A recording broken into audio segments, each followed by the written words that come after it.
नमस्कार दोस्तों, बीते सप्ताह कनाडा के प्रधानमंत्री जस्टिन ट्रूडो भारत में G20 सम्मेलन में हिस्सा लेने के लिए आए थे।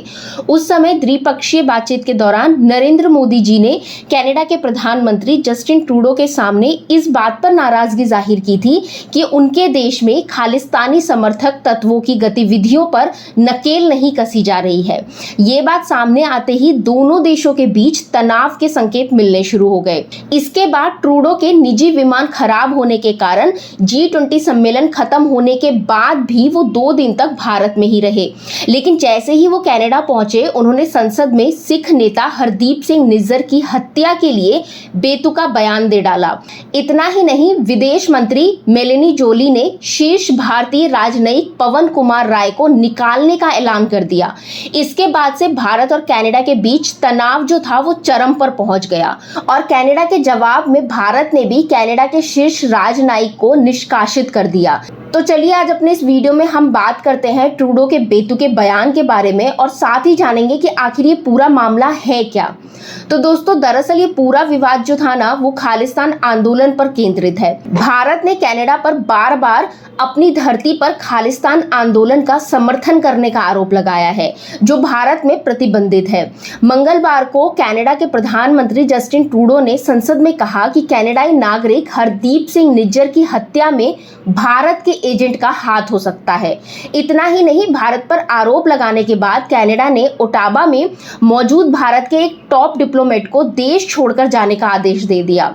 यहीं से विवाद की शुरुआत हुई। खालिस्तान मुद्दे पर कनाडा को करारा जवाब देते हुए भारत ने भी उसके शीर्ष राजनयिक कैमरून मैके को निष्कासित करते हुए 5 दिन के अंदर, सिर्फ 5 दिन के अंदर भारत छोड़ने के लिए कह दिया गया। साथ ही ट्रूडो के बयान को भी बेबुनियाद और गलत मंशा से प्रेरित बताया गया। बात यहीं तक नहीं रुकी। इसके बाद कनाडा ने भारत आने वाले अपने नागरिकों के लिए एक एडवाइजरी भी जारी कर दी।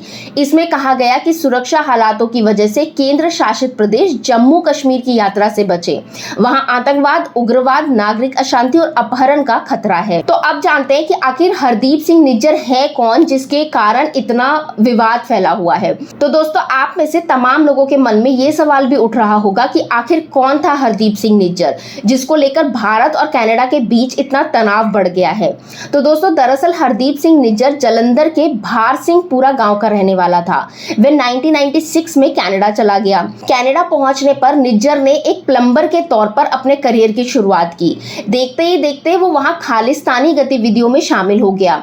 उसने भारत में खालिस्तानी समर्थकों की पहचान करने, उन्हें ट्रेनिंग देने और फंडिंग करने का काम किया। आपको बता दें कि निज्जर खालिस्तान टाइगर फोर्स का प्रमुख था। भारत की राष्ट्रीय जांच एजेंसी ने 40 मोस्ट वांटेड आतंकियों की लिस्ट जारी की थी, जिसमें निज्जर का नाम था। NIA निज्जर पर 10 लाख रुपए का इनाम घोषित कर चुकी थी। हरदीप सिंह निज्जर की 18 जून 2023 को कनाडा में गोलियां मारकर हत्या कर दी गई थी। उसे कनाडा में ब्रिटिश कोलंबिया के सरी स्थित गुरु नानक सिख गुरुद्वारा के पास 2 अज्ञात बंदूकधारियों ने गोली मार दी थी। निज्जर इस गुरुद्वारे का संचालन करने वाली कमेटी का भी प्रधान था। साल 2013 और 14 में उसने पाकिस्तान की भी यात्रा की थी। इस यात्रा का पूरा खर्च पाकिस्तानी खुफिया एजेंसी ISI ने उठाया था। आपको बता दें कि कनाडा को भारतीय मूल के सिखों का दूसरा घर माना जाता है। भारत में पंजाब के अलावा कनाडा में सबसे ज्यादा सिख रहते हैं। कनाडा में करीब 14 से 18 लाख भारतीय मूल के लोग रहते हैं। यही वजह है कि जब G20 में शामिल होने के लिए कनाडा के प्रधानमंत्री जस्टिन ट्रूडो भारत आए थे, तब PM नरेंद्र मोदी से द्विपक्षीय बातचीत के दौरान ये मुद्दा उठा था। इस बैठक के बाद भारत सरकार की ओर से जारी बयान में कहा गया था कि प्रधानमंत्री नरेंद्र मोदी ने कनाडा में भारत विरोधी गतिविधियों पर काबू पाने के लिए वहां की सरकार की ओर से जरूरी कदम नहीं उठाने का आरोप लगाया था। यहाँ तक कि PM मोदी ने ट्रूडो से इस मुद्दे पर अपनी नाराजगी जाहिर की थी और दोनों नेताओं की मुलाकात भी तनावपूर्ण रही थी। आपको बता दें कि ट्रूडो का जो बयान आया था, उसे सिर्फ भारत ने ही निराधार नहीं बताया, बल्कि कोई भी देश उनके समर्थन में नहीं आया।